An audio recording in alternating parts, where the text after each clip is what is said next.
do I make this count? What do I do? Down on my way to Colombia. And this guy picked me up in Cali, took me to his home in Cali. Having a Scooby-Doo who I was, just heard of me.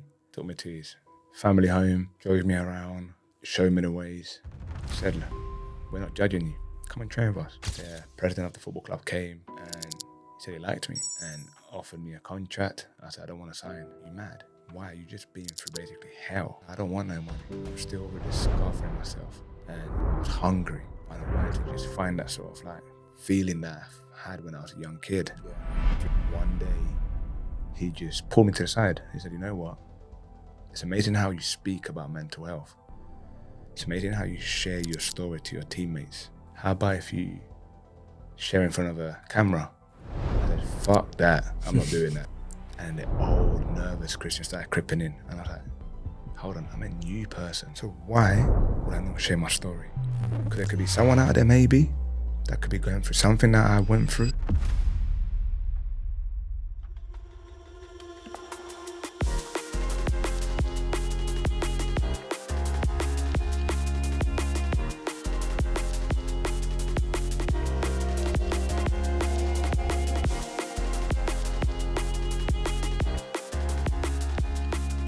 Hi guys, welcome back to Taylor Talks Trades. I'm your host, Jamie Taylor. Thank you for joining me today, and remember to hit subscribe so you can help us grow the channel and bring you more episodes like this. In part 2 of our conversation with Cristian Montaño, we dive into one of the most difficult periods of his life. Cristian speaks openly about going through court cases and experiencing the shift from the highest of highs of his career to the lowest of the lows. He shares how returning to Colombia helped him step away, find himself and begin the process of rebuilding and personal growth. After that period of reflection, Cristian moved back to the UK, worked his way through playing for several teams and continued to grow both on and off the pitch. That journey has led him to where he is now, playing for Livingston Football Club. Let's get into part 2 of the show. So now what's next? And I had this fucking big book of paperwork to read about the court case. Now I need to dive deep into all these interviews, what I said, what was said, what they said, and then crack on and done the interview, went through the court case. And the court case was another challenging part because when I was going through it, I was getting a wage. And to be fair, at the time, the agent he was with was supporting me to pay the lawyer. Yeah. Because it was like £400 an hour. So he was supporting me to pay this lawyer as well. So he was like, so he had big belief and high hopes for me. But then it comes, like, it's mad. That's something I'll probably talk about another time or something in terms of like agents and if we ever, even like off camera. Yeah. And he was supporting me through it. So I've got this lawyer who now has the whole case. Mm-hmm. Then when he went to trial, he said it's going to cost you $250K a week. And I was like, fuck this, just lock me up. I swear to God, it got to the point where I was fed up. And I've got no money. Like, might as well just lock me up. Straight away, boom. Then obviously that lawyer has to get moving because I can't afford him in a trial. Then the agent obviously then disappeared because of the other thing that came up. So now I'm left about a month or so before trial day, homeless, thinking about my life. What am I going to do? Focusing on my own rehab. And then I met a guy who, well, not met him, but I knew him from before, a Colombian guy. And I'll say your name as well. God, you can't. Sorry, guys. But this guy who, once again, came into my life, I was vulnerable, down, but he saw potential. Mm-hmm. He believed in me, so he helped me. Yeah. And introduced me to legal aid. I didn't know what legal aid was at the time. Mm-hmm. You are entitled to one due to the fact that you haven't got a pay, you haven't got anyone to pay for your bill. So, and it's no win, no, but they will still get paid from the government. Yeah. So we need to go here. Boom, we need to tell them the story, how it happened, everything went down. Boom, boom, boom, boom, boom. I was like, I now have to relieve that again, and just tell someone who doesn't know me to try and sort of like convince them and show them that I've done nothing wrong. Like I was just exhausted. Like, I was tired. And when they told him a story, the guy literally liked me. He was like, you've got a good heart. Like you're genuine. So you had to go through what you've gone through and what you're going through. Took the case. Then the friends that there was three of us. One was basically my cousin, who I still don't know why he got caught up in this allegation, and because the girl didn't really even see him. He was always in my spare room on the phone to his missus the whole night. Yeah. But she just saw him during the night, so she recognized him through Ida Parade. She identified him as well because I was the one trying to fucking kick her out of my house. Yeah. And I was the one that walked her down to the taxi to make sure she got wherever she was going safe, and I paid for her taxi as well. But once we get into the court, there's another twist. So my life was being full of uncomfortable, testing, unknown, discomfort moments my whole life that I find now peace in these moments. Yeah. I now It feels normal. I now search these moments. Now go after these moments. I could be at home comfortable. I now go in search of them. I now hunt them. Because if I'm comfortable at home now, I feel something's going wrong elsewhere. Yeah. And that's how my brain works now. Yeah. But so in a positive way now. Like you're not looking for trouble. You're going to go to the gym or go and do something meaningful and worthwhile. Yeah. So we get in the case, and the guy now flipped. So I said to him, listen, I know this is what you done. This is what happened. Like, I'm aware because I'm the one that's trying to get you out of my house. If you go down, I'll go down with you. Because it happened in my house. And he turned around and said, are you mad? If you go down, I ain't going down with you. So we get in court. So then they separated the court in a way where it now became, instead of being the female against the three guys, they now separate them into individual cases.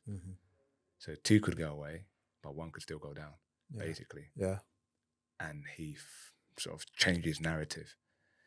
But man, this is how mad it is, right? This is why you can't trust anyone.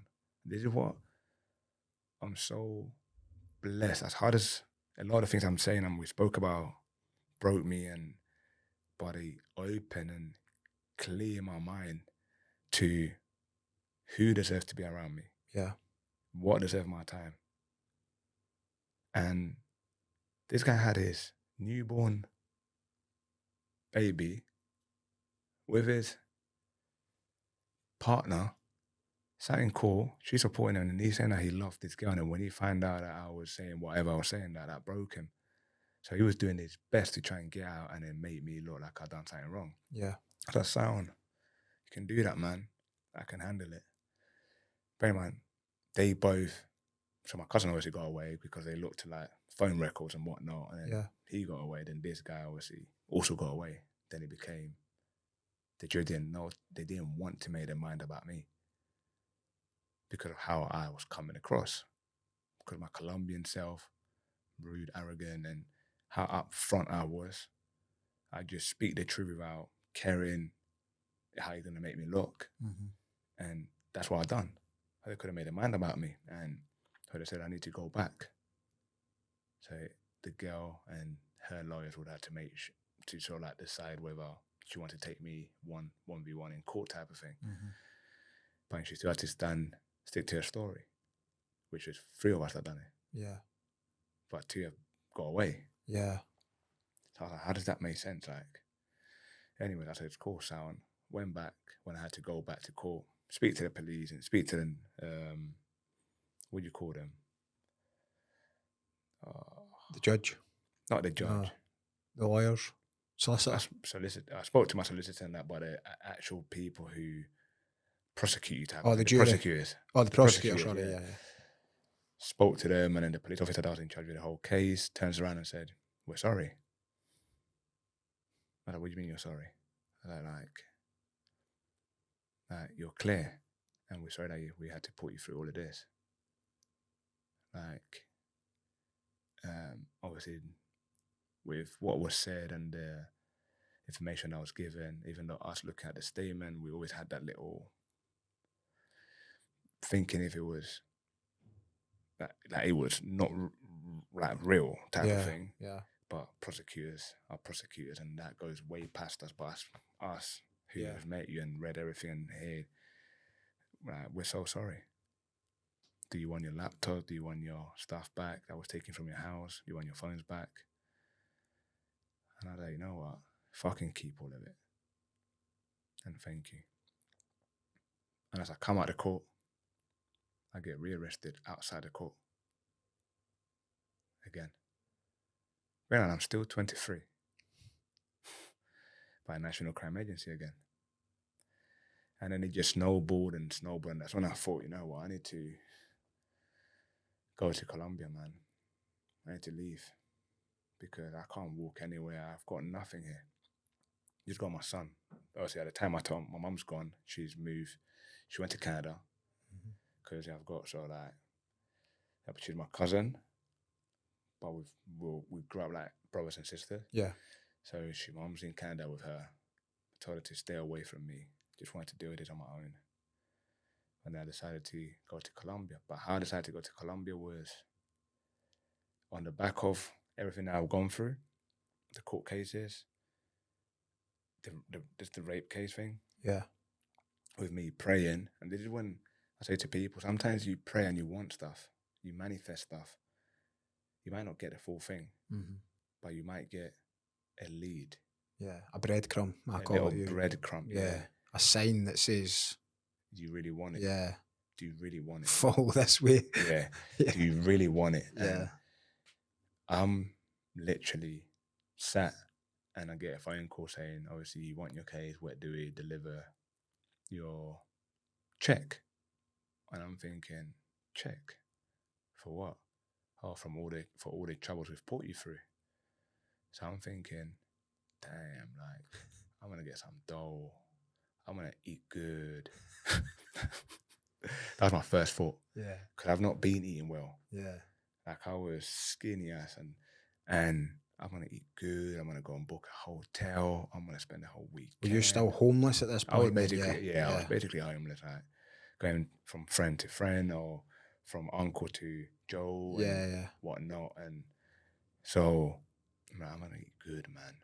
This check comes, £900. Like, £900 it was. For all the thing that I've just been through, it was £900. But you know what? To me, it felt like £1,000,000. Yeah.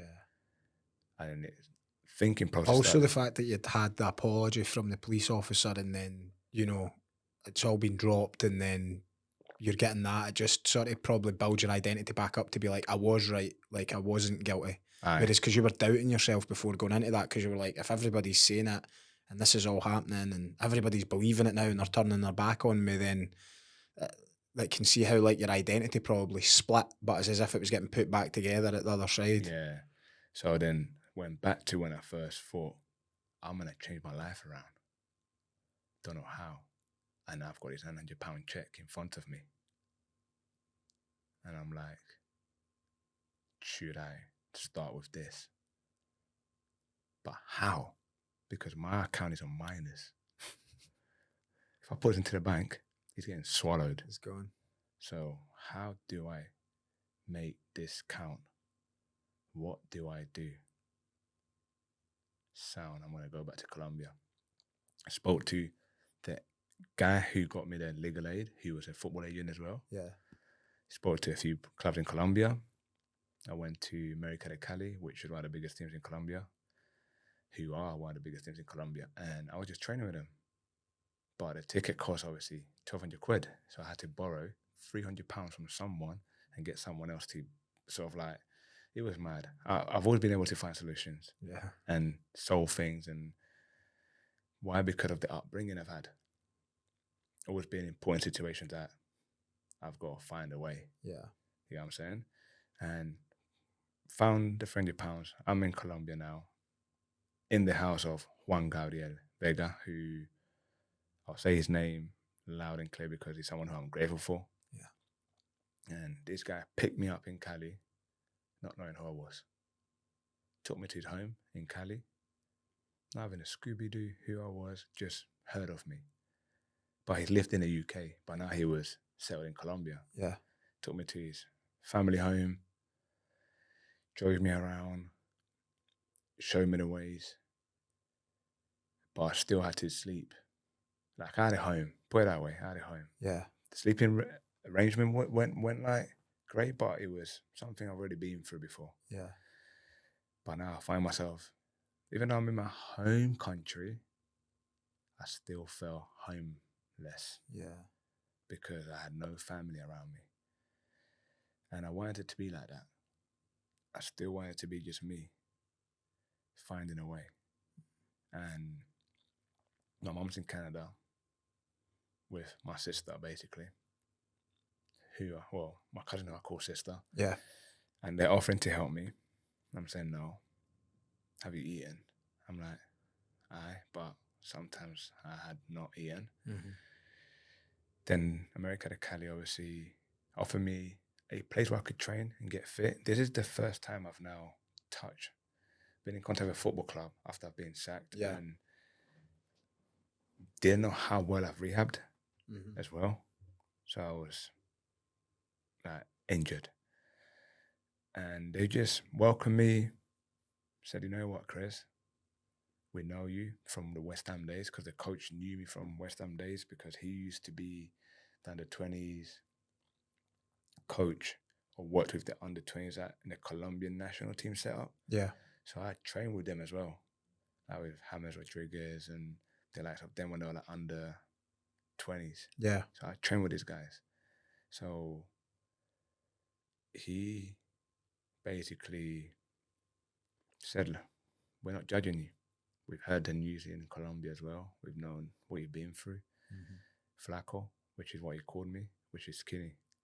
Like, Flaco, we respect you. We know how good you can be. We know you've not played football for a long time. So come and train with us. We're not going to give you a contract. We just want you to get fit. Yeah. I said, I don't want a contract. I just want to train. Yeah. And train, got on with it. And after after a few weeks, month,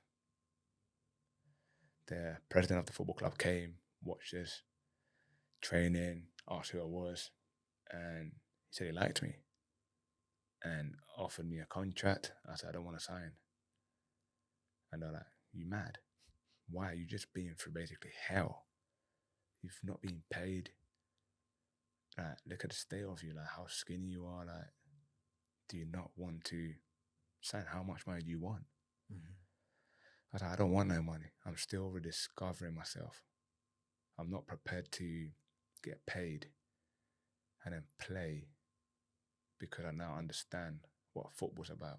Were you scared to like repeat the same things again? Like if you got the money again and your head went again, and like, you were a bit worried of that? A bit worried. I was still healing. Yeah. Put it that way. I was healing. And I said, I don't want to sign. If that's okay with you, I'll carry on training. But if that's not okay, I will leave. Thank you for like the offer, but I'm okay. Boom. They had a friendly, but back then, believe it or not, I was a number 9 winger. Obviously, talking like the West Ham days. Yeah.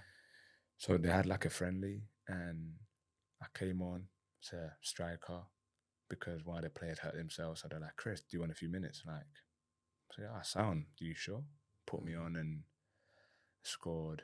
I think it was 2 goals in that game, and then boom, played another friendly. They gave me then this friendly started me just to see how I looked. I scored a hat trick in 20 minutes. and I was hungry. Yeah. And I wanted to just find that sort of like feeling that I had when I was a young kid. Yeah. And then they came again. What do you want? We'll give you how much you want to earn. And I was like, listen, I don't want anything. Like, I'm still healing. I'm still trying to find that passion, that love for the game. I'm still trying to find myself. I'm trying to find who I am. Mm-hmm. So I left and then came back into training, and that's when I rang the guy who helped me with the legal aid moment. And his name's Daniel Gomez. And I was saying that unclear, you motherfucker. And I rang him. And I said, listen, they want to sign me. And he came to Colombia from the UK. Thanks for your effort, but you knew what you was doing, you motherfucker. And we went to the clubs, to the owner's hotel, because he owned a hotel as well. Sat down, and so the way contracts work in Colombia, I don't know if it's in South Africa as well, they would either purchase all your rights, or they'll pay you a loan for your rights. Mm-hmm.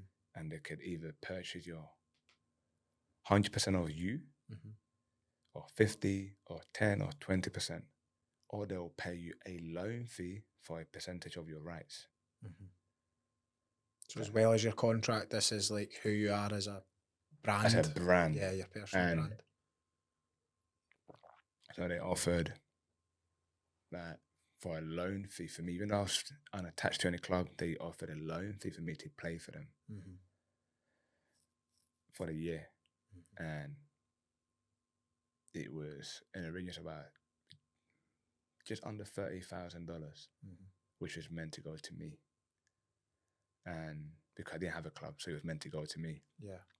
And that would have been the first big pay that I would receive after I've gone through so much. But because I didn't have a bank account, the money got deposited into this guy's account, and he kept it all. And he said, I've helped you during your court cases, find you a lawyer.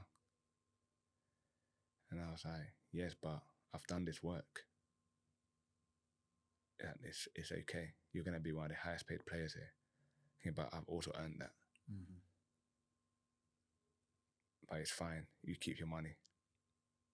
And then from that, I've learned a lot about agents then, and more about football.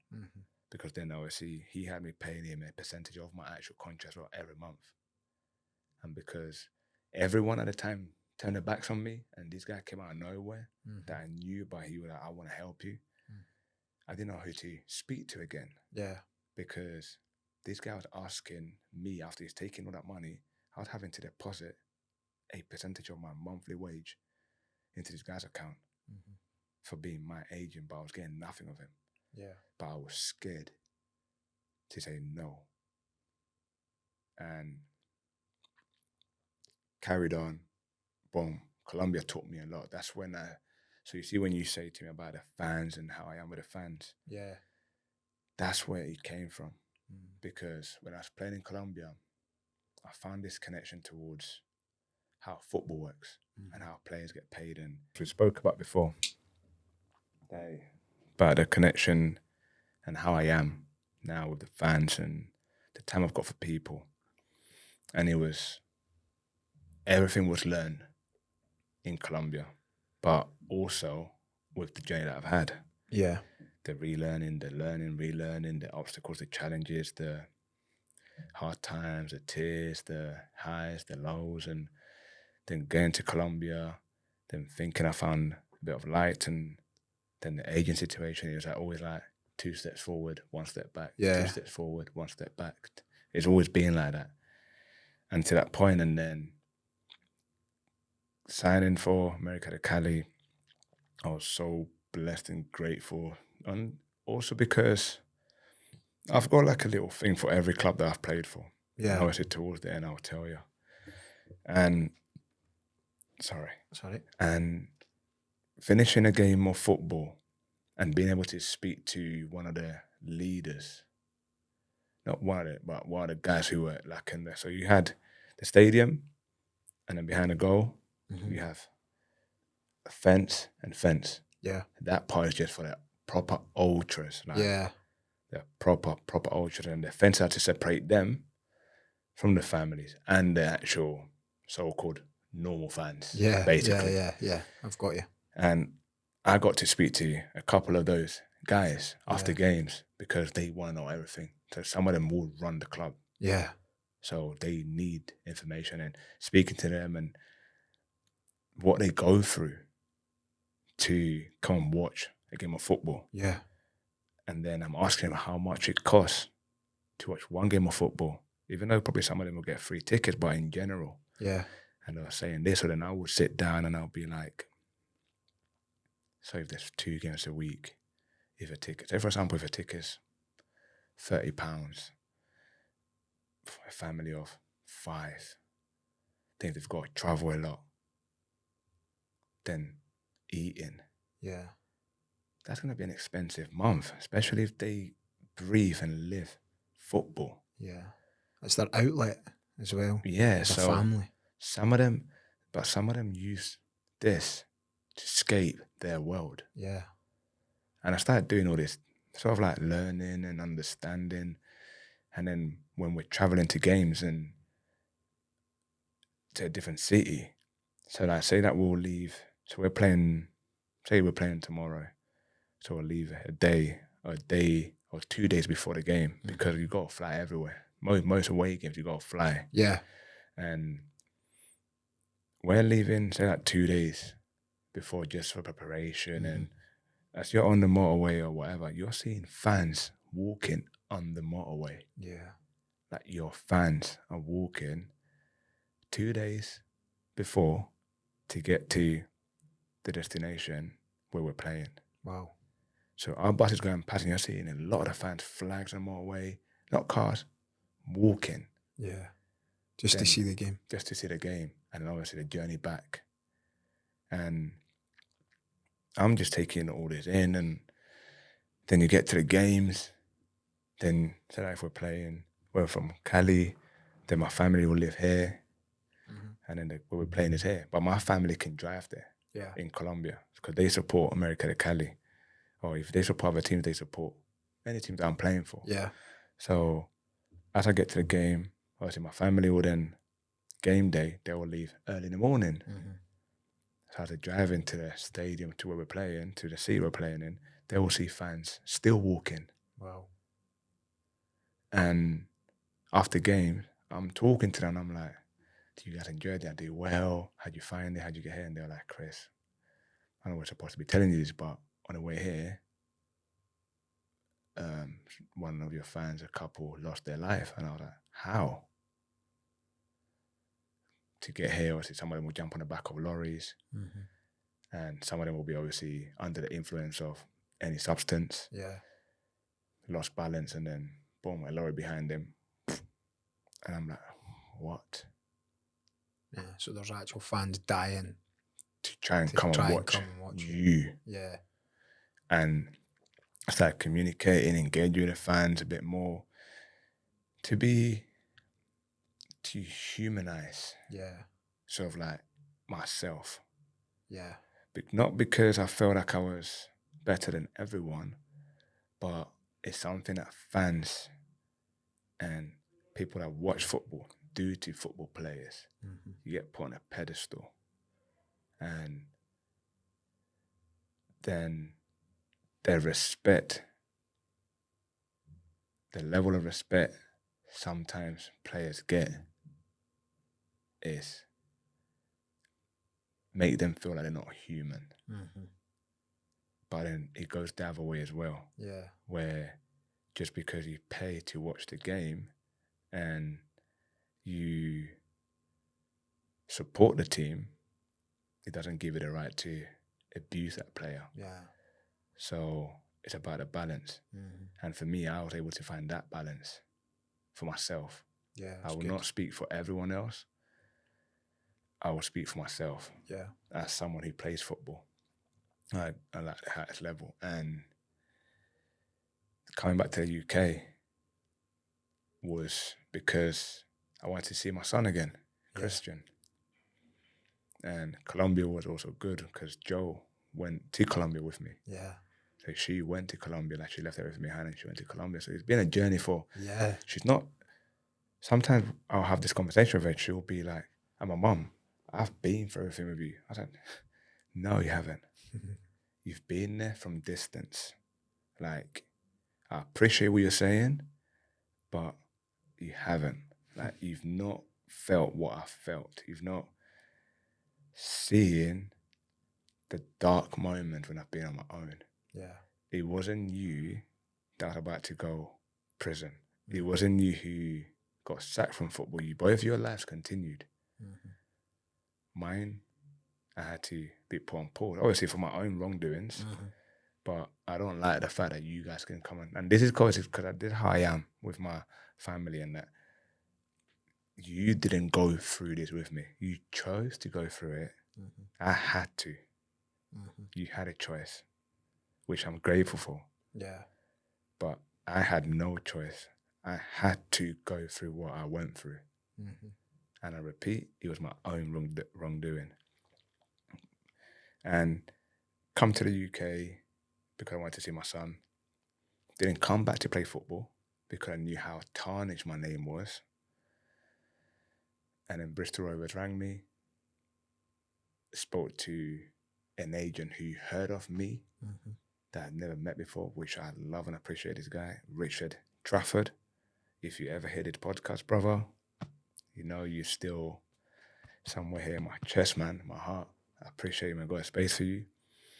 And this guy rang me, didn't know me. He said, I've heard you're back in the country. I found your number. Before I tell you anything, I need to come meet you.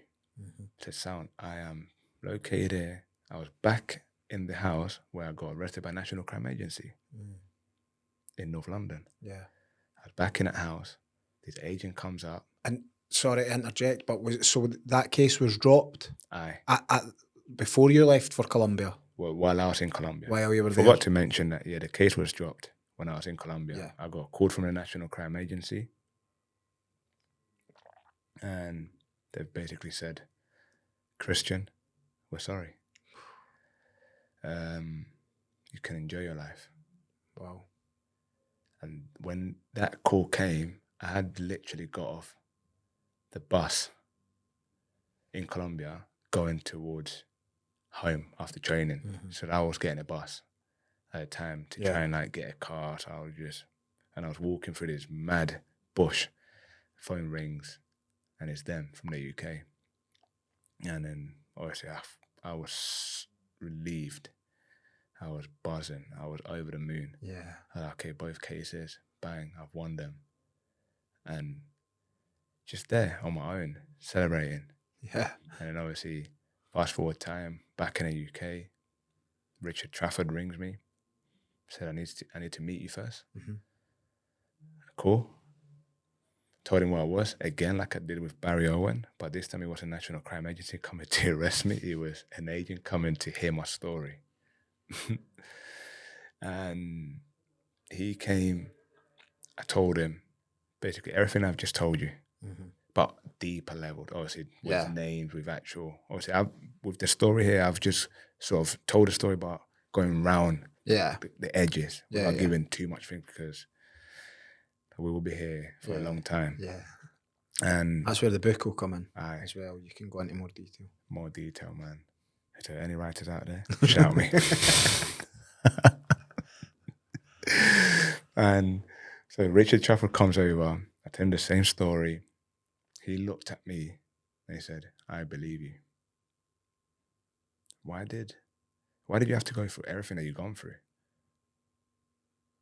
If I can see through it that you've done none of that and you've been through all of that, how could no one else saw it? Yeah.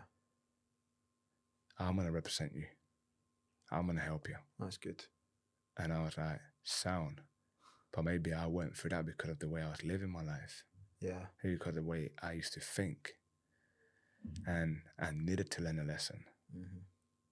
Not because anything else. Sometimes we go through life and we go through moments because we need to, so we can find ourselves. Yeah. Life gives you what you need, not what you want. Aye. And for me, I think at the time, it's what I needed. I don't wish on anyone. No. Trust me, I do not wish on anyone.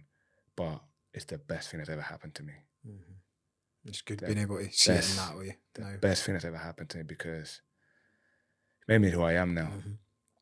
And I don't think I would have been this happy with myself and with my life if that had not happened, and I continued maybe playing and decent money.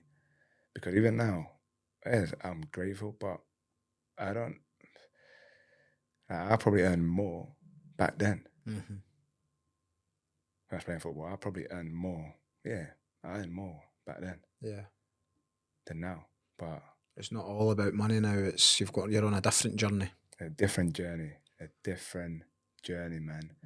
And as we were talking about it, the journey led to them Bristol Rovers, and he told me Bristol Rovers wanted to sign me, and that's when I go back to Lee Johnson, because Lee Johnson was manager of Bristol City at the time. Ah, cool.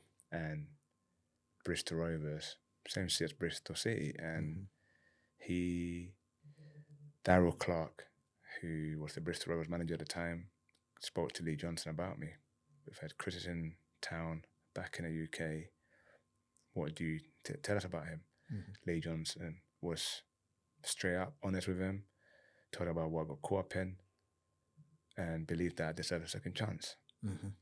And Darryl Clark rang me and asked me the same question I was asked in Colombia. We want you, basically. We feel like you could help us get promoted to League One. We've just been promoted to League Two from National League, and we feel like you are one of the players that we could deal with to help us get promoted this year. Yeah. Because we got told that if we sign you, we'll get promoted. Yeah. To League One. Yeah. You'll be sort of in line with other couple players that can help us achieve that. And I found out obviously Lee Johnson spoke to him, but then he said, "How much do you want to earn?" And I said, "I don't give a damn. I just want to play football." Now that you've said that, my initial thought was not to play football in the UK, but now that he's arrived, the opportunity is here. I want to show everyone that I've done nothing wrong. So just offer me whatever you want to offer me. And what he offered me was the same amount of money that I got offered my first year pro when I was 17, 18 at West Ham. But back then it was very good because I had no kids. Yeah. Now I know you got to pay bills. Yeah. Now I know, now I have a child as well. But then I stopped looking at money the way I looked at it. I just said, can I pay my bills with that? Sound. Yes, I can. So, yes, where do I sign? Went down the medical, did that in the next couple of days, signed. They took me to the house that I was going to live in, and signed for Bristol Rovers. And about 2 months into signing for Bristol Rovers, obviously I've now been registered as I'm back living in the UK. Yep. The debts came after me. Oh, man.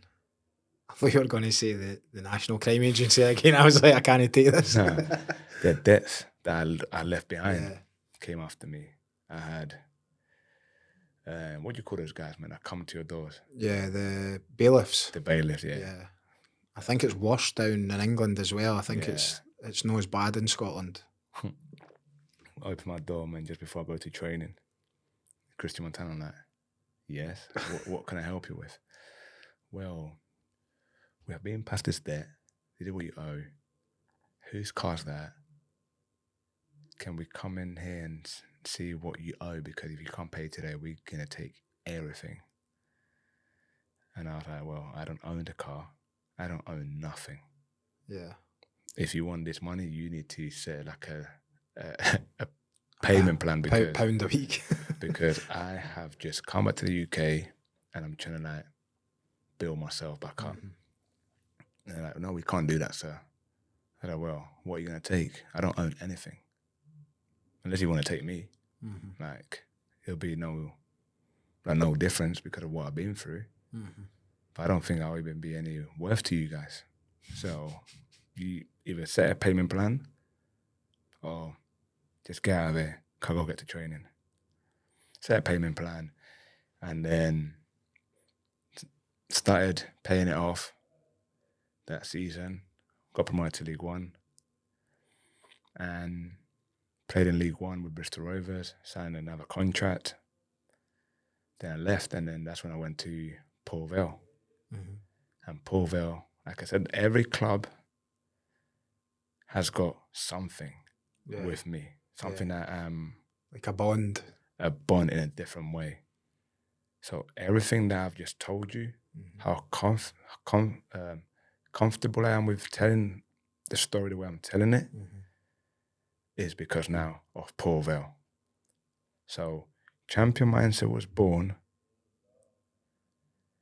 at a shared accommodation, me thinking about changing my life around. Didn't know how, but didn't know it was going to be called Champion Mindset. Yeah. But the thought was there many years ago when I had nothing to show for. All I had to show for was a couple court cases I was about to face. Yeah. Basically, that's what I had to show for. But I still believed that I was going to build something. Port Vale, where it started. So you're going back years. Way before I went to Colombia. I had that idea, but I didn't know how, and the idea was in the middle of chaos. Fast forward time, I've now won my cases, played a year in Colombia, played 2 years in Bristol. Now I'm at Bristol. I'm at Port Vale, which is where I was rebirthed. If that makes sense. That makes sense, yeah. I was Cristian Montaño. Yeah. I was not longer the footballer. I was now a father, a son, a friend. I was now a partner, and I was now me again. The kid who loved and had a passion for something. The kid who wanted to just be there for someone.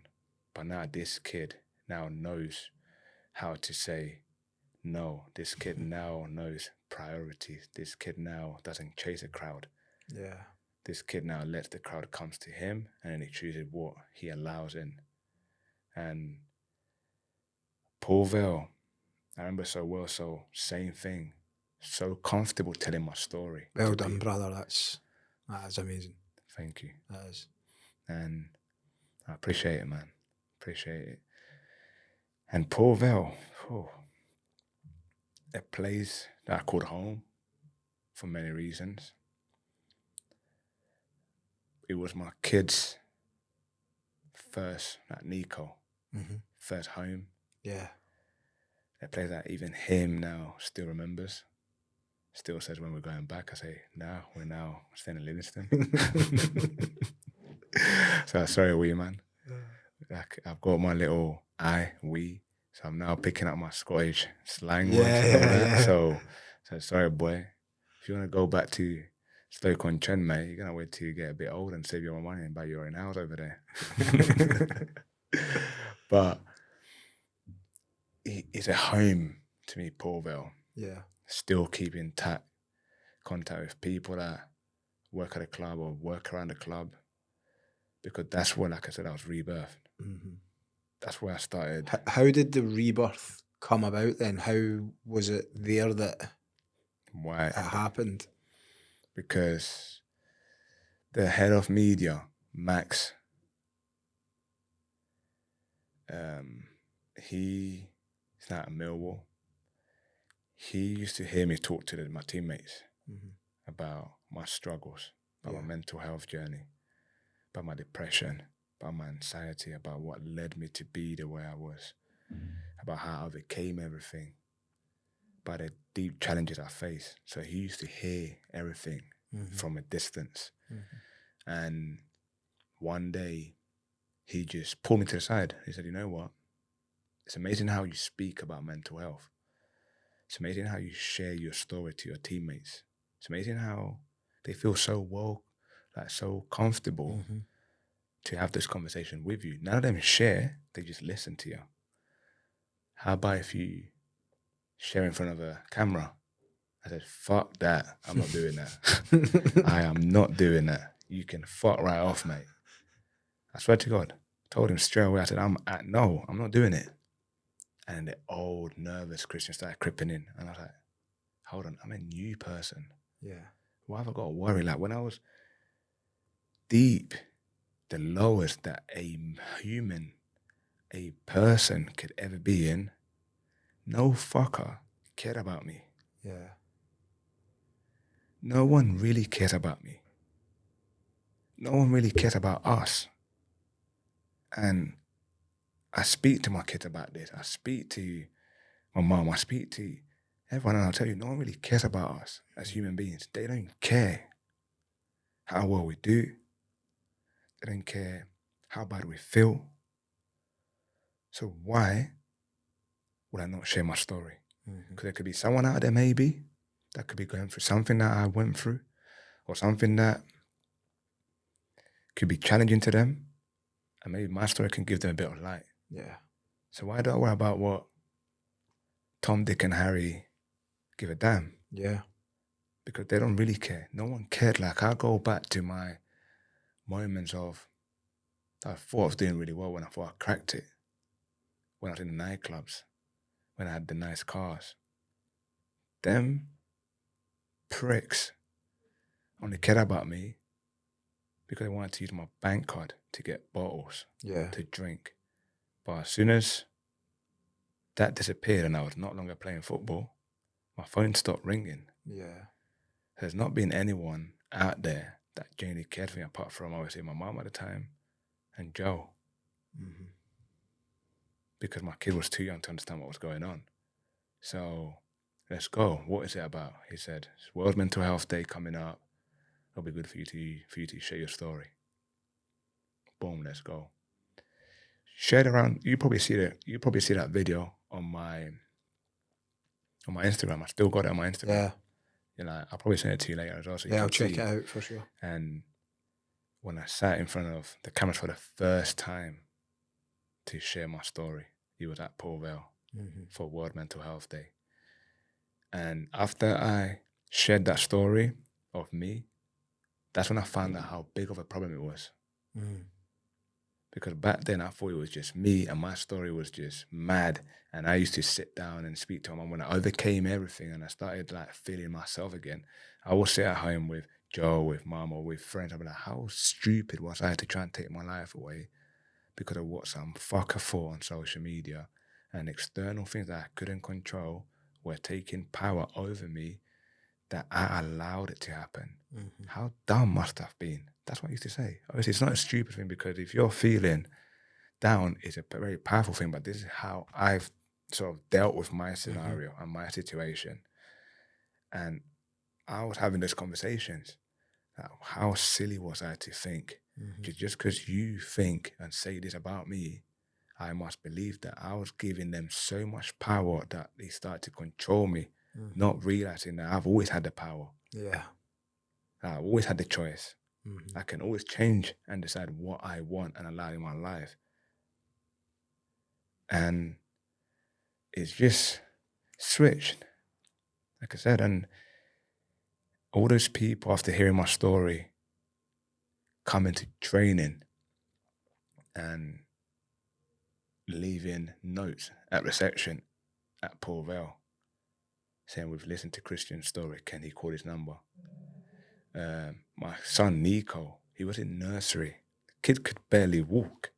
And he was coming home in his backpack with notes. Can your dad call his number? I'm getting letters from the MP. Can you help us push this campaign? Can you help us with this? And I was sitting at home and I'm thinking, like, is this actually that deep? So I started looking into mental health. I started looking into what can cause mental health and to what we consider hard, sad, small, big feelings, emotions, and started sort of understanding myself on a deeper level. Yeah.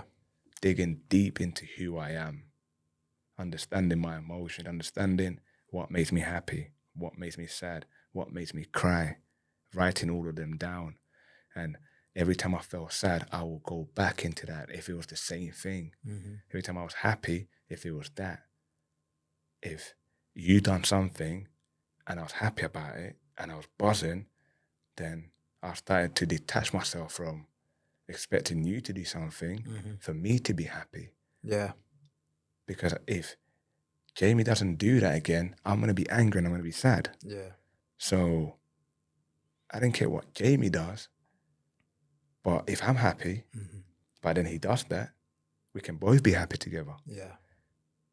But I've got to now detach away from external sources to determine how I feel. Yeah. External sources, and I just don't mean it in regards of a person. I mean it in life. I mean it in relationships. I mean it in your workplace. I mean it in my career. Football used to determine my mood after games, which used to my house, knowing how I've just explained to you how I was as a kid and my anger moment and my frustration moment. So imagine how I would get home after defeat back then. It would last for days. And I wouldn't want to speak to no one. Yeah. And if you remember, even like to my first season at Livingston, how angry I used to be with referees. I used to chase them down and I used to call them every name under the sun. Because I was still, like I said, healing is a journey. Yeah, yeah. And I was aware of all of that. And people were telling me things. And I'm going, but that ref is this. He is this. He is that. Which, don't get me wrong, human beings will make mistakes. Yeah. But it was the last part of like my journey that I had to sort of like understand from a deeper level to be able to then enjoy my football and not let referees dictate how I played. It's always an inside job. There you go. And it's and looking within, like we spoke earlier, looking within is one of the hardest things. Like you've got your, what is that you call it? The above and... The Orbed framework, above and below the line. Above and below. Yeah. And it's like a Victor Mens. So Orbed is, there's a line in the middle of the framework and it's the line of choice. Aye. Above the line is oar, as in like rowing the boat, everyone oaring going forward. And it's ownership, accountability, responsibility. And that's a victor mentality. Yeah. And then below the line is blame, excuse, denial, as in bed. So BED, blame, excuse, denial. And it's like, lying in bed, putting your head over the cover, denying anything, burying your head in the sand. And it's just very much that. It's that line of choice. We get to make it in every moment of every day. Are we going to live above the line or are we going to live below the line? And when you go below the line, you then give your power away to the external factors because you blame someone else, you excuse to someone else, you deny that it's even happening, you're even bothered about it, and you lose all your power. But if you make that choice to go above the line, take ownership, accountability, responsibility, like you've said throughout this, when you said it was my fault for being in that surroundings that caused those cases, you took your power back. And when you took your power back, you started to be able to take it forward. To lift. And I think like I'm on the exact same page as you in terms of anyone who's struggling or finding things hard in life, if they keep looking to the external, the answer's never going to come. It's always an inside job. It's always internal. And sometimes that inside work's really hard. So for like you, I can imagine the work that you've done, to go back to the things that you would have seen growing up in Colombia, to go back to those cases and revisit it and truly feel it is the hard work that you need to do, isn't it? You have to. So to do that, it sort of breaks your heart again to then rebuild it, to then be able to move forward. Then it's but your journey's actually, it's beautiful is the only way I could describe it. And and it's not a very manly phrase, but I don't think any of us are really here to be manly. But this podcast is hopefully the conversation and your story. If that can save one person who's going through a hard time, then it's all worth it. And I think I think that's where you've probably got to as a person, is that you've came through all of that.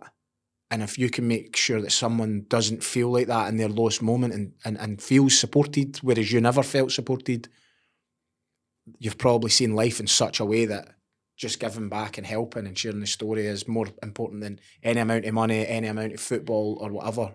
And it allows you to then enjoy those things better rather than think, I'll only be happy if we win. I'll only be happy if I get paid X amount. And yeah, continue your story, man. Powerful. And you're right. So, like we said, and the reason why I asked you that is because as humans, we do find it easier to just wash our hands and put the blame on someone else. Yeah, it's too easy. And then when things don't work, then you're asking yourself why. Mm-hmm. And why a lot of things don't work in life for yourself or for other people, it's because ownership, responsibility go a long way. Yeah. And it's the hardest thing to do. It's the hardest thing for you to actually go and be positive when you don't want to be positive, because you want to be positive only when you feel motivated. Yeah. And when you don't feel motivated, it's easy to just blame the weather. Mm-hmm. It's easy to just blame someone else. And things that I've learned through life, like the weather don't give a fuck about our things, our emotions. If it's going to rain, it will rain. If it's going to snow, it will snow. If it's going to be windy, storm, mate, get your jacket on and just get out there. Yeah. And we try and control everything, don't we? You can't. And if you do that, then you're going to be, it's a losing battle. Yeah. I used to do it. It's quite simple, but the weather used to really just change my mood, because we're a roofing business. Like, that was my main business as a roofing company. So, you know, if I'm out working in the rain, I'm working in the sun, I'd be like, oh, it's bad if it's rain, it's good if it's sun. And then at one point, I just got to that same realization as you, where I said, regardless of the weather, like, I can't control that. What's the things I can control? Okay, it's a wet day, the company's not going to make as much money. Or when I was on the roofs, okay, it's a wet day, I'm going to get soaked. Get the jacket on, still be grateful I've actually got a job. Yeah. You're pulling out nails out of your nail pouch and your hands are freezing and you're trying to nail them in and you might whack your thumb or something, but it's having gratitude that you're working, both your hands are working, you've got your full health about you, you're in fresh air, you're out there.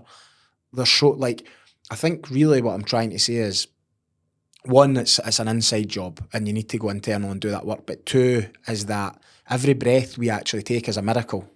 Ah, it is. Like, where we came from, we'll not go into religion or anything or God, but like, just call it Mother Nature for easiness. Like, every breath you take is connected to Mother Nature, and that is a miracle. But what happens with us is, and as humans, I mean, we put so many layers on top of ourselves. Oh, I'm going to be late, this is going to happen, I need to control the weather, oh, I'll need to do that. And we put everything on those external factors that every day we miss all the miracles. Aye. Do you know, and when you live from that place of, right, every breath is a miracle, and that's a hard one to keep up all day and go, oh, I breathed there, that's another miracle. But like, just, you see your children, you realise, oh, I've got a business, or I've got a job, or I've got a car. Like, when you had absolutely nothing in those moments, that probably takes you to so much more gratitude, because you know what it's like to have nothing, and still pull through. But I'll let you continue your story. We're at Port Vale. No, you're right. And I would just finish off with what you just said there. As humans, we take the little big thing for granted. Yeah. And the little big things are things that we are not expected or guaranteed to have, and that is waking up. Mm-hmm. That is the miracle every day.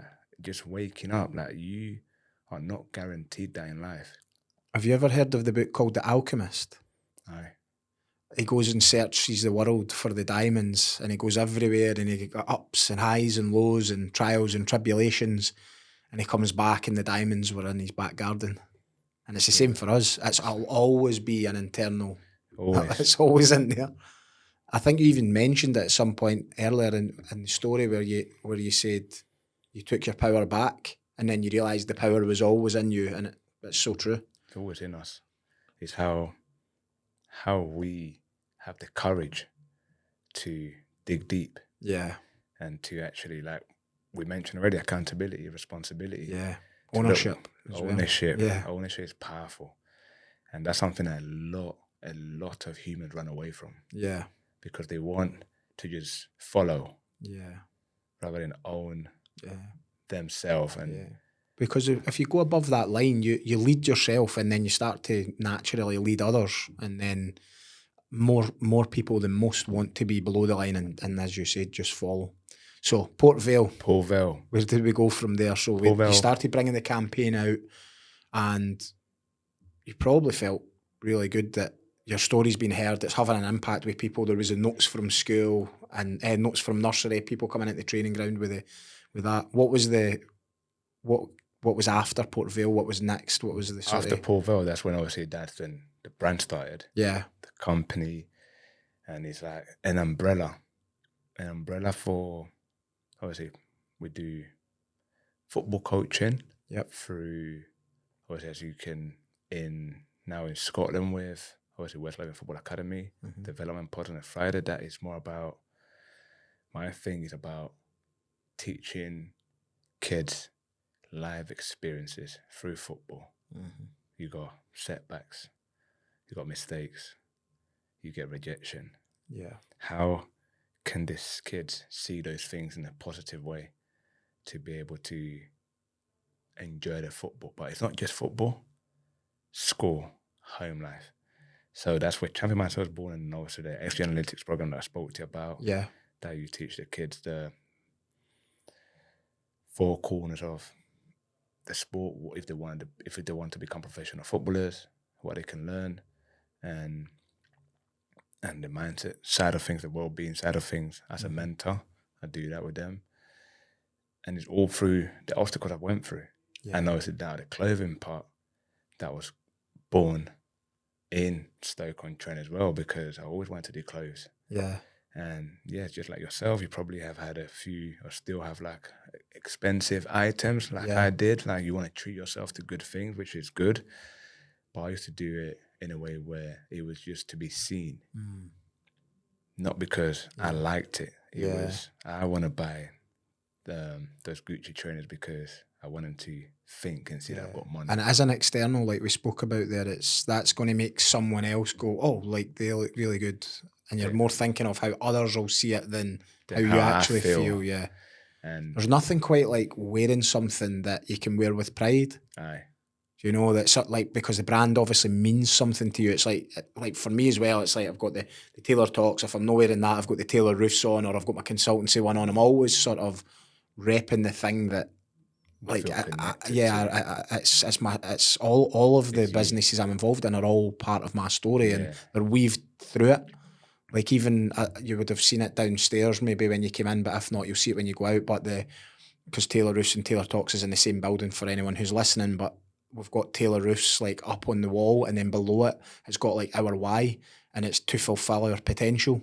So it's like our why, it just comes from like my own why, which is to fulfill my potential. Yeah. But then I realised for me to be the best, that like I want others to come on that journey as well. Like I don't just want to be like at the top of the mountain myself. I want others to be there as well. Right. So it's that sharing and giving back and pulling others in that same good direction. So literally, like you just nailed it down in regards of like your fulfilling your potential, and the clothing part came because of that.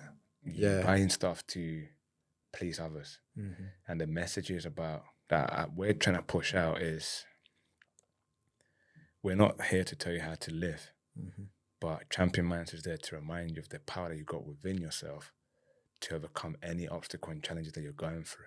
Yeah. So when you wear it, you know you've got it in you to go and show the world, or show yourself, first and foremost, that you've got it in you to go and achieve what you want to achieve, regardless of what anyone thinks. You're in control.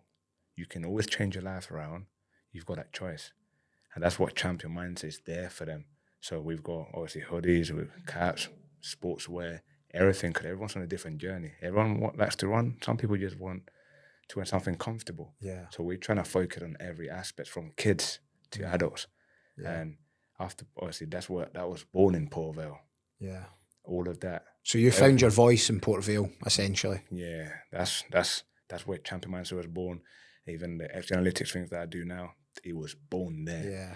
The West Lothian Football Academy coaching, it was born there. That part that I do with them, it was born there. Yeah. I do work with an amazing lady called Emma Arvin through the council, which is helping young champs to also rediscover themselves and see life in a different perspective. Yeah. And I do that around football as well, because I want to give back, because I was that kid that wish I had me when I was young. Yeah, yeah. That someone who had lived so many experiences, that have gone from so many highs, so many lows. And I don't know if you've seen on my Instagram that I posted something, I think it was yesterday, about life is full of up and down. Yeah, yeah. Because a straight line, Yeah, I seen it actually. it's not life. Yeah. And that's what I want people to understand. And I want I want you listening at home, that if you're going through ups and downs, that is life. You're alive. And even football, myself, I'll get to training. I have my ups and downs. Like recently, obviously, with my knee that I'm healing from now, like I'm close to getting back to training. As soon as someone asks me, I say, I'm alive. Yeah. And Yeah. they're like, what do you mean? I'm like, I'm in so much pain.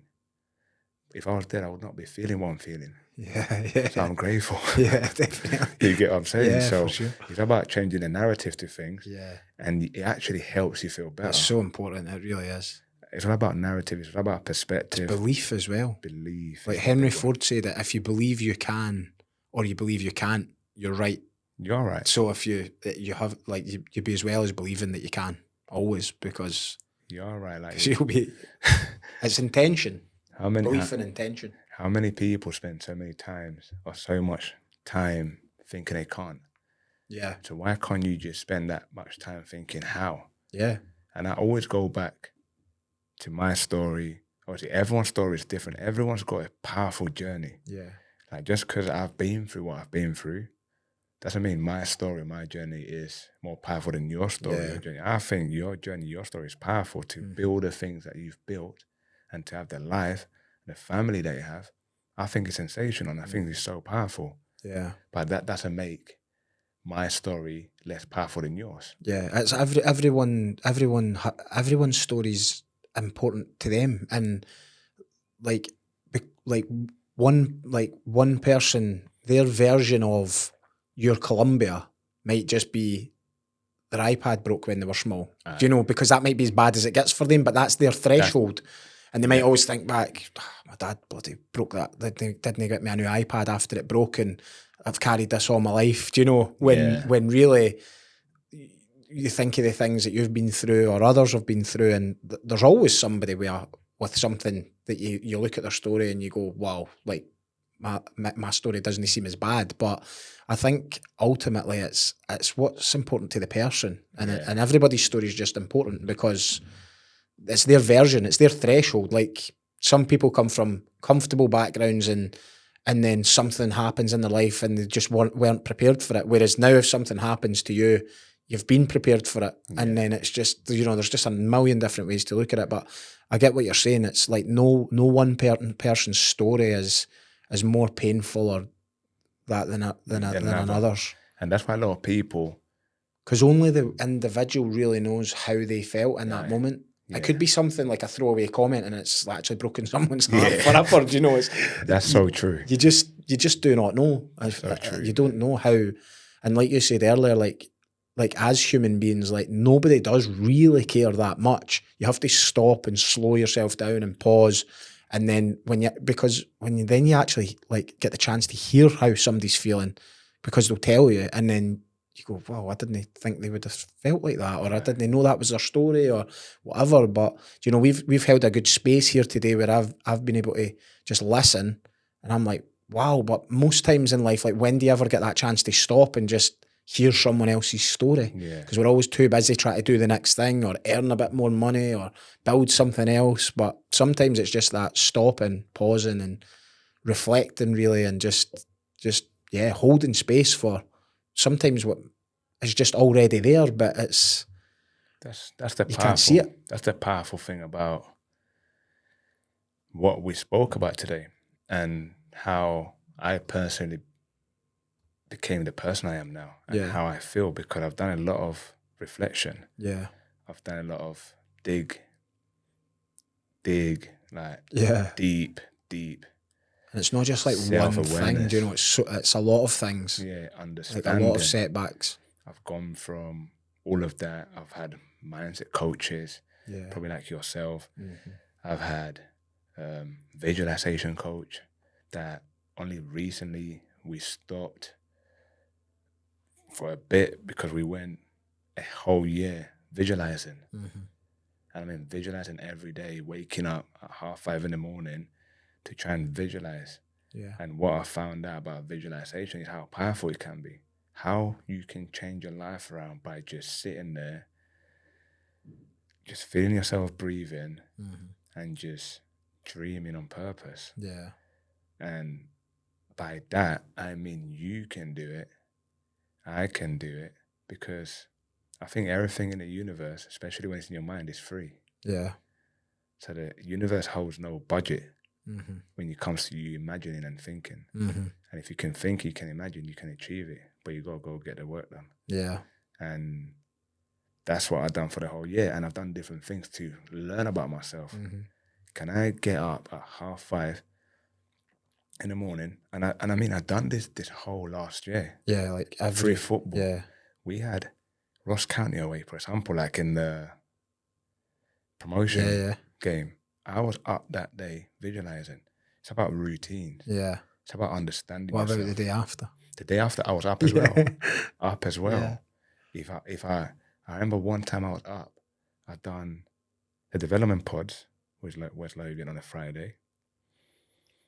Finished at 6, got home, packed the car, drove from Livingston to London, got to London at 3:30 to my mum's house, because my mum was living in London recently. She's gone back to Colombia now. To my mum's place with the missus and little man. They went to bed. I done my little prayer and that. Mm-hmm. And then I was up an hour and a half later. And then I stayed up the whole day, packed the car again, drove up. But it allows me to sort of prepare myself for anything that's going to come in front of me, and how I can stay control. Yeah. Because life is not perfect. No one is perfect. We all make mistakes in every walk of life. But it's a mistake for me. What I taught myself is a mistake if I don't learn from it. Don't change it. You have to go and change it. You have to get the information out of what just happened. So mistakes for me are basically informations of how you can do something better. Yeah. And like we spoke about earlier, narrative perspectives. Anything that seems negative for me is positive for me. Yeah. I spoke about, and I speak to my kids and I speak to people about it. And for anyone out there that can use this as a tool when you get rejected in life, whether that's in a relationship, whether that is work, whatever it may be, don't see as rejection. You're being redirected to something that maybe you could be prepared for. Maybe in that moment in time, what you just been through, you're not ready for. Yeah. So don't see it as a way where you're not good enough. Yeah. See it as a way where maybe I am not ready to be at that level yet. Or maybe that level where I am is too low for me. I need to push hard. I need to go hard. I need to dig deep, and I need to find myself. I need to find the drive to actually go above that cloud. And always go back. If you go back for information. Yeah. And keep moving forward. It's all about trusting the process as well. Like what is, like you, it was quite a big part of your story was when you said, well, like you almost looked to the heavens. What is God's plan for me then? What do you want from me? Because you've given me the football, you've taken it all away. So what now? What should I do? Do you know? And that is part of trusting the process. That do you know? God will have a plan for you, and it's developing out exactly how it's meant to. Do you know? Yeah. But the only thing that can get in the way is probably yourself, like your own beliefs and your own sort of your ego and things getting like layers on top of just what's meant to be. Yeah. Because we try and push and pull and force, but when we actually release and let it be. It's usually the plan is right. It's teaching us something at all times. We're learning every day. Yeah. Opportunities arise every day. Yeah. But you're only able to see them when you understand yourself. We always pray, or we always want, we always ask for opportunities. I say to my kids, and I say to myself, every day that I wake up, it's an opportunity for me to go and get something done. It's my choice. Being here is an opportunity because I'm able to spread the word. You have given me the platform to share my story, potentially help someone that could be in real need. Yeah. So it's an opportunity that us two here together are doing a fantastic work by sharing story about setbacks, about rejection, about mistakes that I made when I allowed those people come to my house, how I took accountability, responsibility, the perspective, the narratives of someone out there that could be struggling with something that we spoke about today. We have probably saved their day. Yeah. And it's an opportunity that a lot of people get to probably do something for themselves or do something that's going to benefit someone else. But a lot of the time is, what can I get out of this? Yeah.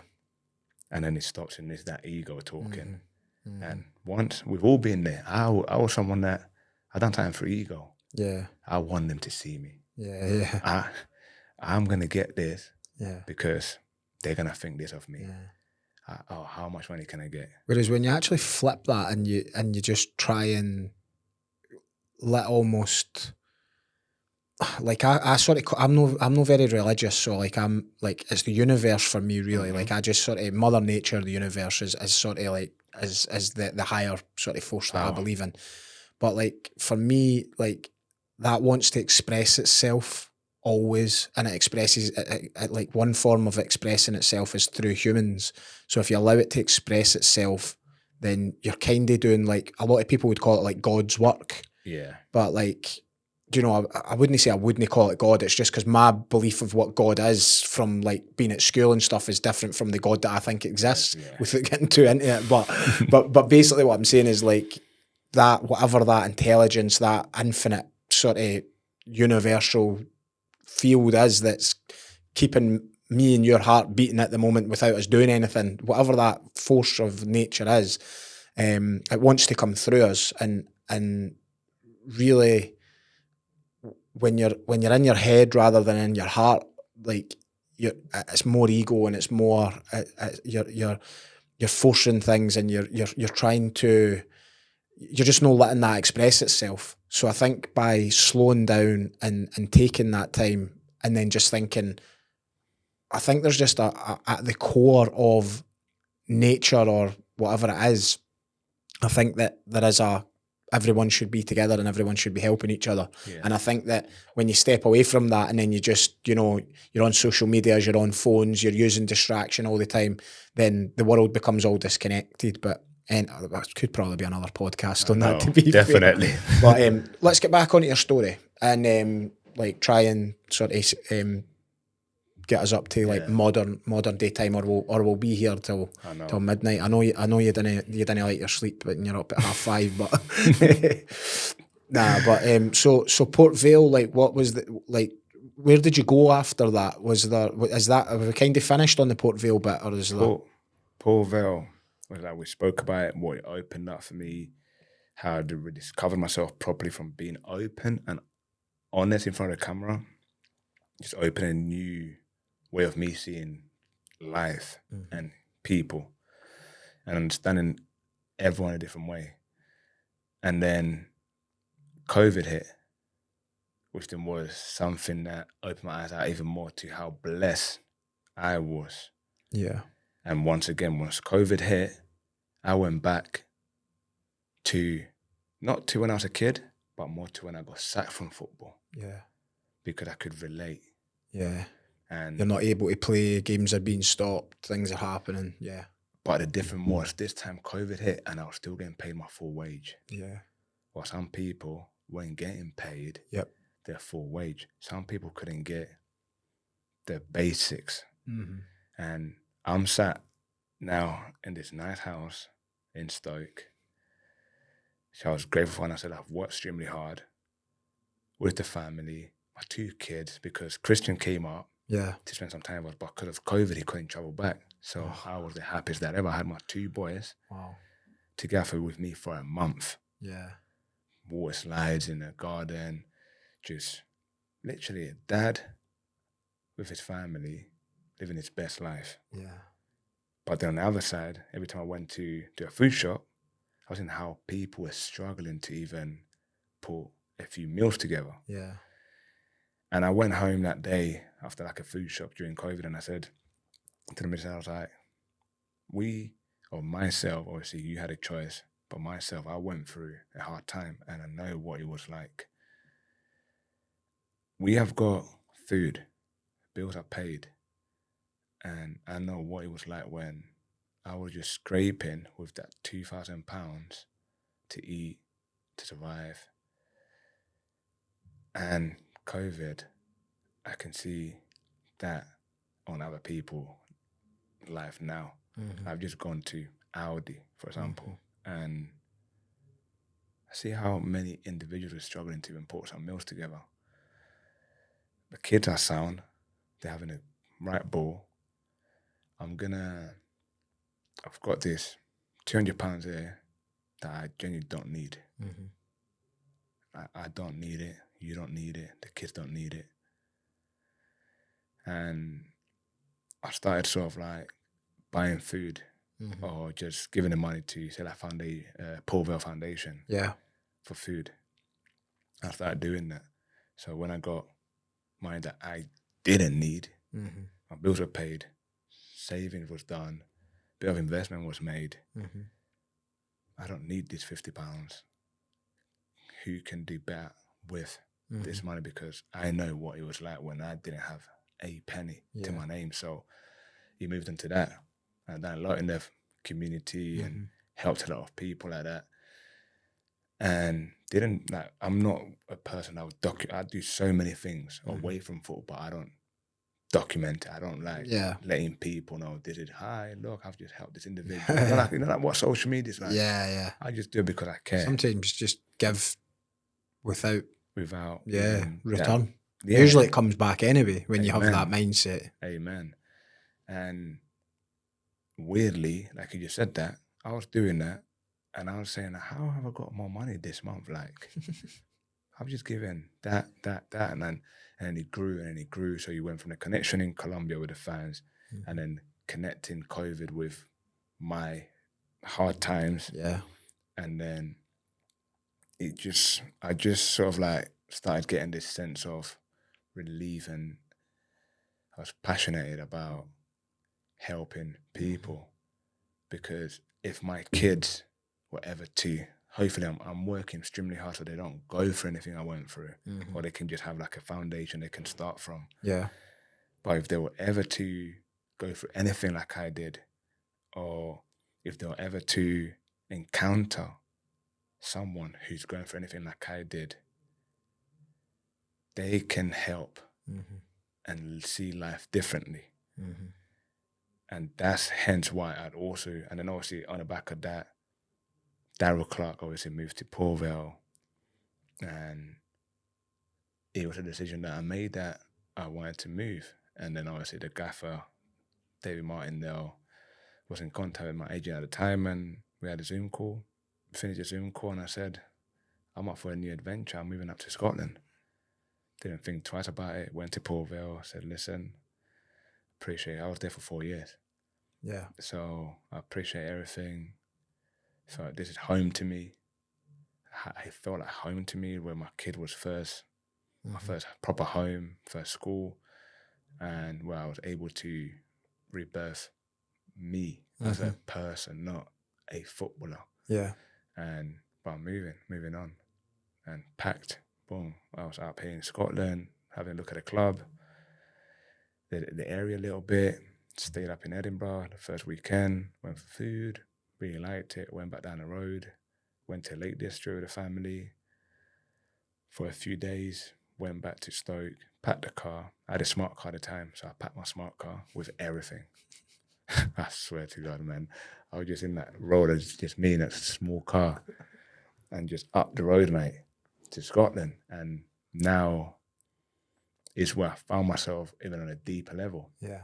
Where I found more joy playing football, where I don't feel the pressure like I used to feel, where I'm enjoying my football. Yes, at the moment we're not in a position that anyone wants to be in, but I believe we can get out of it.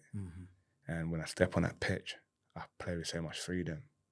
I feel that there's always pressure, but you're just using it in the right way. The right way. Yeah, you're enjoying the pressure rather than letting the pressure stop me from having fun. Fear from it. And now, in many respects, when you look at your story, like how could it feel like pressure on a football pitch after everything you've been through as well? That's what I'm saying. You know, it's perspective. I get to play football. Yeah. I get to wake up. Yeah. I get to hear, smell, touch, feel. Yeah. Walk. Let's talk about the highlights of Livingston then. Like, what's your real kind of high moments? I know there's been lows as well, but highs and lows maybe. But what's like the standout thing where you're like? One was the way I was welcomed. Yeah. The way the fans community have taken to me, like they have really made me feel like I'm part of them, like I'm one of them, like very family orientated club. They're obviously then you go into the football pitch. I would say scoring. Obviously, one is obviously making your debut. Yeah. Especially after like COVID times, all the fans are being allowed back in the stadium. But scoring my first goal for the club, I've done the United away. Obviously, recent highs would be winning the cup last season, winning promotion the way we won promotion. Yeah. And once again, that game for myself took me back to my upbringing again, the journey, everything that I experienced, it always takes me back to that. Yeah. Because that game was... The dots all join. Always. Yeah. And it's just how my brain works and how I sort of function. Yeah. And during that game, 2-0 down, in my head, I not once I felt like we were not going to lose that game. And just seeing it come through, seeing that, looking around, once the second goal went in and looking around and seeing the calmness in my teammates. And I was like, some things are just meant to be, aren't they, really? I was like, we've got this. And then you just get a feeling. Seeing it come through, getting promoted, it's just a feeling like I felt like the fans deserved it. As players, we deserved it. As a football club, it deserved it. Yeah. Because the previous season, how it was, and how hard the championship was, demanding the physical side of it, the mental side of it. And it was, like I said, I don't see pressure as pressure. I see pressure as like, if it's a pressured situation, pressured moment, I see it as a way where they want me to do well. Yeah. They know we can do better. I always change the narrative. Yeah. And I always see a different perspective, like I've mentioned before. And that's, like I said, and probably you guys listening, watching are going to be bored of me saying that's how my brain and how I function as a human. I see from you that you take pressure as a privilege, this type of pressure. It's a privilege. Take that over the chaps at the door you've had over the years, more than anything. It's a privilege. Yeah. Being able to just, when I spoke to yourself and the young champs, the Muriston, yeah. And I told them how I see every game. When I step up, obviously, I've got my own routine. Before I leave the house, I visualize, spend about half an hour to myself, door closed, and go through scenarios that I would like to happen, whether that's the first header, the basics, but the important parts of the game that can build your confidence into the game.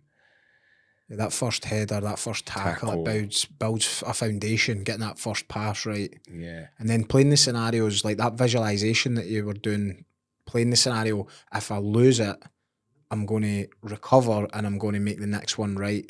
Yeah. Rather than if you don't think about what could happen, then you might lose it, then you just get stuck in the moment of negativity. Yeah. But if you've replayed, if this is what happens if it goes right, this is what happens if it goes wrong, then you're actually rehearsed. Rehearsing. It's like rehearsing. I've done a lot of that through like meditation. Yeah. So I was doing like a morning and evening meditation where you, in the morning, you rehearse the day ahead. If this happens, something bad happens, this is how I'll react. I'll stay present and I'll respond to it rather than maybe react. Actually, react's maybe the wrong word. And then at the end of the day, meditation, it's like 30 minutes meditation, but you reflect on what was the best part of the day, what was the hard parts, and then you always ask yourself the question, if you got a chance to do it all again tomorrow, what would you do differently? So then you reflect on, I did say that, maybe that wasn't the nicest thing to say to that person, tomorrow I'll be kinder, do you know? And the thing is, usually until the day you're not here, you always get another chance the next day. It's always. A full fresh 24 hours to go and do it. And that's a way to see life, and that's how. See the goal, the couple of goals you got against Celtic, that must be quite a high moment. Obviously the team never won, but did you visualise those, or were you just in the present moment, or was that something that you'd maybe been working on that just came? That I spoke to a few people about it, and it's a weird one because I visualised every game. Yeah.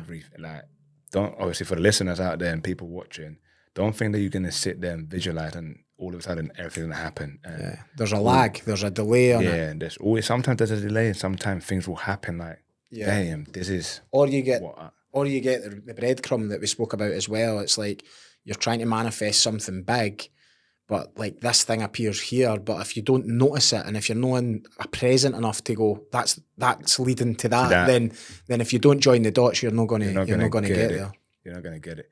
But that game, before I went to bed, I just had this weird relaxation, and it was different. And then the next day, that game day, done my normal routine, but it was, I don't know I can't really describe it, but I visualized my normal routine. As I'm visualizing my normal routine, little man is in his room. He was doing something. I don't know what he was doing, but he was doing something. And I don't know if my visualization was that deep or what it was from it, that when I got in the bath, because I always have a bath as well. Mm-hmm. I'm in the bath now, and he like stormed through the door. He never does that. Never. And he looked at me. So I looked at him, because obviously I'm basically naked. And I've gone, wait, what are you doing? He's like, you're going to score today, Dad. And I'm like, what? We're playing Celtic. If, as a team, we get 2 shots, that means we've done all right. Yeah. I've played against Celtic a lot of times, and to get even a sniff, I'm going to score, playing left back. Yeah. And you guys are going to come close, or you're going to win the game. And I was like, I'm with you. I'm going to score today. I think I will. Let's go, boy. And we've got this handshake that we do. Yeah. Like, I will show you. We've got this handshake that I do. And like, yeah, you're going to score today, Dad. I think you guys are going to win. You guys are going to win. And I was like, and then he walked out. That's weird. But I felt his energy. Yeah. And it was a different energy, a different feel. Mm-hmm. And then, boom, when I scored, I was like, oh my God. It was early as well. And then obviously the first goal they scored, I would say, was my mistake. Yeah. I switched off a back post, and then the guy obviously gets first I don't contact. think anybody really noticed just because the other one goes in and then there's too much hype. You know, it's just like... So the first goal they scored, obviously, heard how we lose, and then obviously I lose my man, concede, and I'm like, shit, that was my man. We go again. And then the second one comes in like literally not long after, and I'm thinking, oh my God. So I will say with the question that you asked earlier, those 2 goals, even though we lost the game, it's special because obviously just the whole build-up, the connection I had with my son. It's all the work you're doing. Like, it's almost as if everything's led to that moment. Aye. Even though, like, winning the cup, the promotion, those are all things, but that's a very personal moment. It's a breadcrumb again of going, visualisation, you've been doing that for so long, it's working. Your son's had the signal of it. Yeah. It's different. I just remember as well, because we've really bonded over Livingston, and like yourself as well, like you know, like little Arlo absolutely adores you, and Harry does as well. He's with Muriston as well, so he was there when you did the chat, and I think they both met you a few times. But even now, like my stepdaughter Lauren, she's right into it, and her boyfriend comes as well. So that is like a little escape for us. We'll go along, we'll enjoy the games, like. And then we're a big fan of you because you've got that bond with the fans, and especially with Arlo. Like, so, you know, we're kind of in your corner, so to speak. And then, like, when them 2 goals went in, we had a real moment as well. So you're like, it just shows you how special, like, life but football can actually be. And then you go on and you lose the game, but nobody's expecting you to really beat Celtic anyway. But to have those moments in the game, and I guess this season for you guys, and as fans as well, it's been really difficult, but you start to hold on to the little moments and try and enjoy them a bit more, because they're like, people probably got really quite comfortable with just winning most games last season, and, you know, getting a cup and getting the promotion through the playoffs, and, you know, it's not been the season that anybody wants, but that sometimes them lows are what can only lead back to the highs. Obviously, we spoke for the whole podcast and the conversation we've had.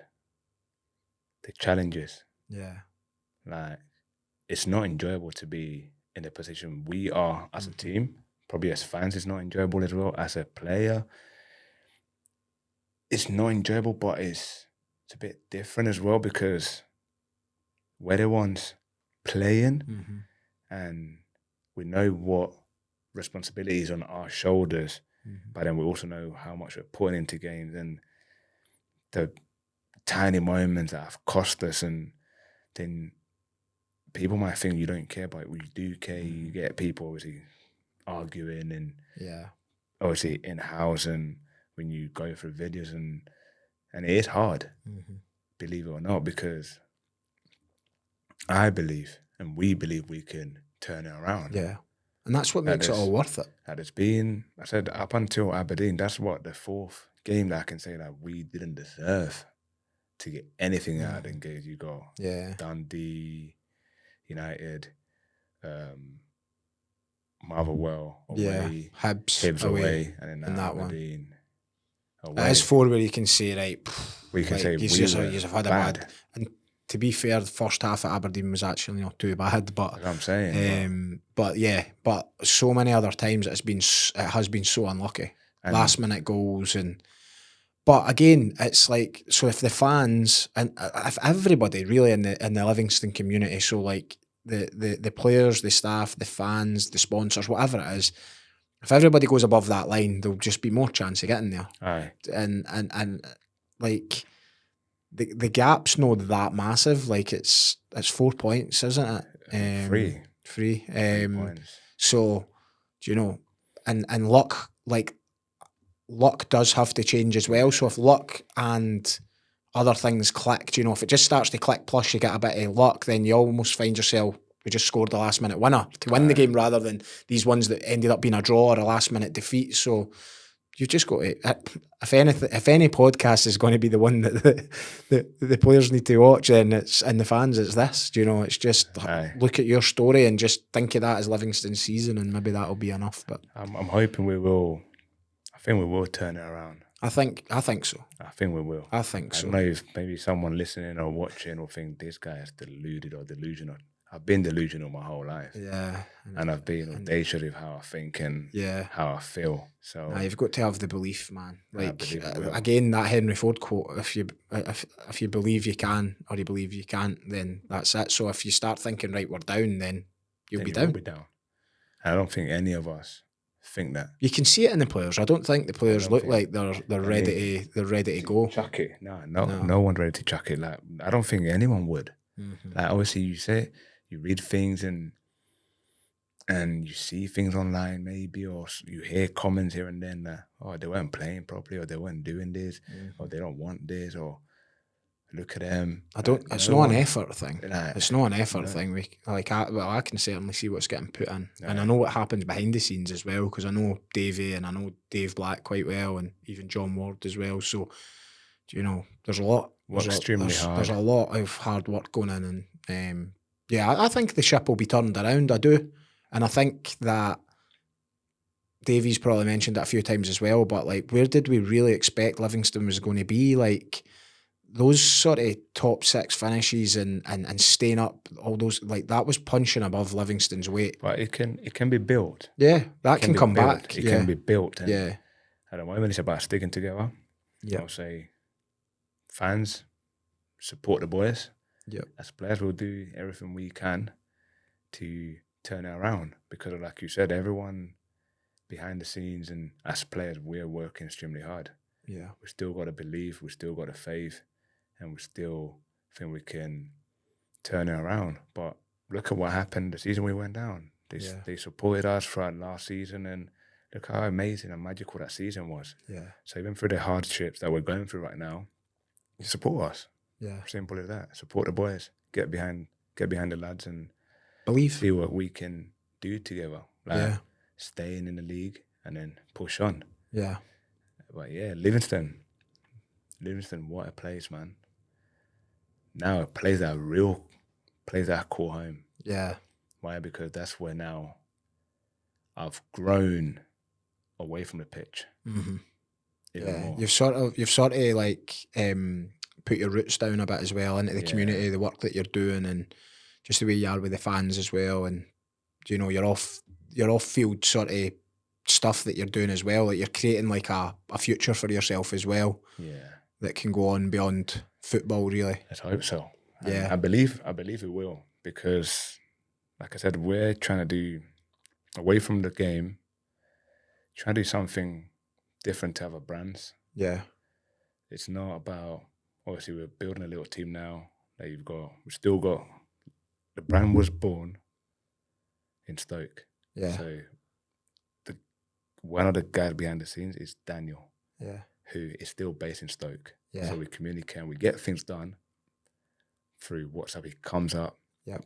And then now we've got Callum Pollen as well, who is based in basically Livingston, who's part of the team, where he's in charge of obviously the performance stuff. Mm-hmm. And the way we're doing it, and it's just part of life, and the brand is just you. Mm-hmm. It's not my message. Yeah. It's not champion mindset. It's your journey. Yeah. Your pace, your journey. I've seen that. Your journey. Yeah. So through pain we grow. Yeah. Embrace your journey. Wear it proudly. No matter what you go through, it's you are representing yourself. Mm-hmm. And through you representing yourself, you're also helping the bigger cause, which is mental health. Yeah. Because we donate, not Daniel, not Callum, not the brand. Is together we donate to supporting someone else who have not seen the light yet. Yeah. And like I said, as a brand, we're not here to tell you sort of how to live or what to do. It's more for you to rediscover your strength. It's just be 1% better every day, and yourself. Yeah. It's all about yourself. Giving people a bit of hope and a bit of belief. Yeah. And sometimes a hoodie is something that could turn it all around. You know, I know it sounds crazy, but like, I've seen your stuff and it comes in the packaging, and then you're like, it's just a bit of there's something in that, you know, and you're getting behind a cause, and then I think there's a lot of courage just around the full thing, really. But mate, it's been a pleasure. amazing. What a journey we've been on today. I don't even know how long we've been sat here, but the time has just flown by, and it's been great listening to you. And I wish you nothing but the best on the rest of your journey, man. And then we'll be keeping in touch anyway. So all the best, my man. Appreciate it, my man. Thanks, brother. Thank you, sir. Well, guys, thank you for watching to the end of this episode. I hope you enjoyed it as much as I did. And as always, remember to subscribe and leave a comment down below to let us know what you thought. And I'll see you on the next one.